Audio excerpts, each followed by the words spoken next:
ദ്വാരകയിലെ രാജകുമാരൻ സത്രജിത്ത് സൂര്യഭഗവാന്റെ ഭക്തനായിരുന്നു. ഒരു ദിവസം അദ്ദേഹം കാട്ടിലൂടെ പൊയ്ക്കൊണ്ടിരുന്നപ്പോൾ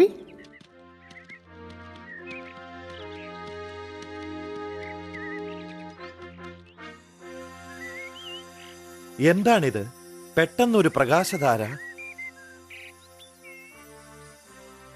സൂര്യദേവൻ പ്രത്യക്ഷനായി. താങ്കൾ ആരാണ്? നീ ആരാധിക്കുന്ന സൂര്യദേവൻ തന്നെ. ഞാൻ ധന്യനായി. നിന്റെ അഗാധമായ ഭക്തിക്കായി ഞാൻ ഈ സെമന്തകമണി നിനക്ക് നൽകുകയാണ്. സ്വീകരിച്ചാലും. സത്രജിത്ത് അത് ധരിച്ചപ്പോൾ അദ്ദേഹത്തിനു ചുറ്റും ഒരു പ്രകാശവലയം ദൃശ്യമായി. ഈ വിവരം കൃഷ്ണൻ അറിഞ്ഞു. അതാണ് ശമന്തകമണി. അതിന് ക്ഷാമത്തെയും യുദ്ധത്തെയും തടയാനുള്ള ശക്തിയുണ്ട്. 15 ദിവസത്തിലൊരിക്കൽ അത് സ്വർണനാണയങ്ങൾ നൽകും. അന്ന് രാത്രി സത്രജിത്ത് അതും ധരിച്ചുകൊണ്ട് ഉറങ്ങാൻ പോയി. അടുത്ത ദിവസം രാവിലെ, എന്താണിത്? സ്വർണ്ണ നാണയങ്ങളോ? ഈ ശമന്തകമണി ക്ഷേത്രത്തിൽ വെച്ച് പൂജിക്കണം. ഒരു ദിവസം കൃഷ്ണൻ സത്രജിത്തിനെ സന്ദർശിക്കാൻ എത്തി. സ്വാഗതം കൃഷ്ണ. ദ്വാരക നിന്റെ ഭാവിയെപ്പറ്റി സ്തുതിച്ചുകൊണ്ടിരിക്കുന്നു. അതെ, എല്ലാം ഈ ശമന്തകമണിയുടെ മഹത്വമാണ്. നിന്റെ ഭക്തിക്കുള്ള സമ്മാനമാണിത്. ഇപ്പോൾ നിനക്ക് ധാരാളം സ്വർണം ലഭിച്ചില്ലേ? ഇത് ഉഗ്രസേന രാജാവിന് കൊടുത്താൽ വളരെ പ്രയോജനകരമായിരിക്കും. ക്ഷമിച്ചാലും ഇതാർക്കും കൊടുക്കാൻ പറ്റില്ല.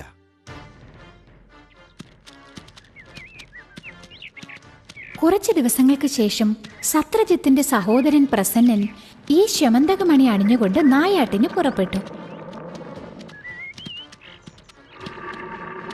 കാട്ടിൽ വെച്ച് ഒരു സിംഹം അവനെ കൊന്നിട്ട് ശമന്തകമണി എടുത്തുകൊണ്ടുപോയി. കരടികളുടെ രാജാവായ ജാംബവാൻ സിംഹത്തെ കണ്ടു.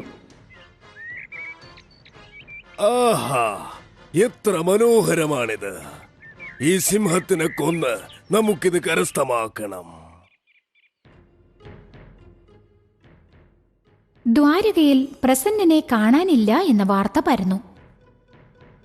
തീർച്ചയായും സത്രജിത്ത് എന്നെ സംശയിക്കും. അതുകൊണ്ട് എങ്ങനെയെങ്കിലും ആ ശമന്തകം കണ്ടുപിടിക്കണം. കൃഷ്ണൻ കാട്ടിലേക്ക് പോയി. എന്ത്? പ്രസന്നൻ ഇവിടെ മരിച്ചു കിടക്കുന്നല്ലോ. ഇവിടെ ഒരു സിംഹത്തിന്റെ കാൽപ്പാടുകൾ കാണുന്നുണ്ടല്ലോ. കൃഷ്ണനും സംഘവും സിംഹത്തിന്റെ കാൽപ്പാടുകളെ പിന്തുടർന്ന് ചെന്നു. അവർ കുറച്ച് സ്വർണ്ണ നാണയങ്ങൾ കണ്ടു.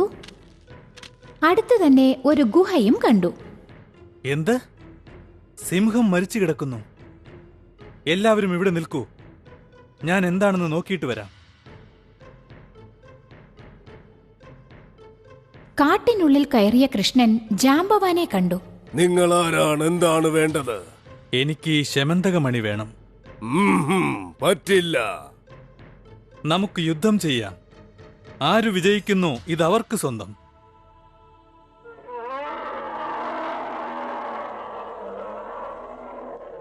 പന്ത്രണ്ട് ദിവസങ്ങൾ കഴിഞ്ഞു. വരൂ, നമുക്ക് ദ്വാരകയിലേക്ക് തിരിച്ചു പോകാം. ഈ വിവരമറിഞ്ഞ ദ്വാരകാവാസികൾക്ക് വിഷമമായി. 28 ദിവസത്തെ തുടർച്ചയായ യുദ്ധത്തിന് ശേഷം എന്നോട് ക്ഷമിച്ചാലും എനിക്കിനി യുദ്ധം ചെയ്യാനുള്ള കരുത്തില്ല. ഈ ശമന്തകം എടുത്തുകൊള്ളൂ.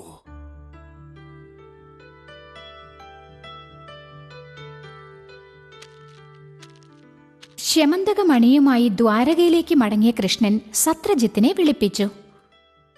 സ്വാഗതം സത്രജിത്ത്. ഇതാ താങ്കളുടെ ശമന്തകമണി.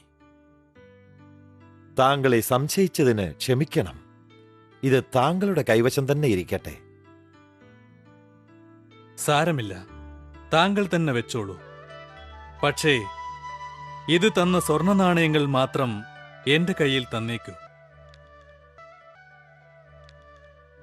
ശരി, അങ്ങനെ ആവട്ടെ.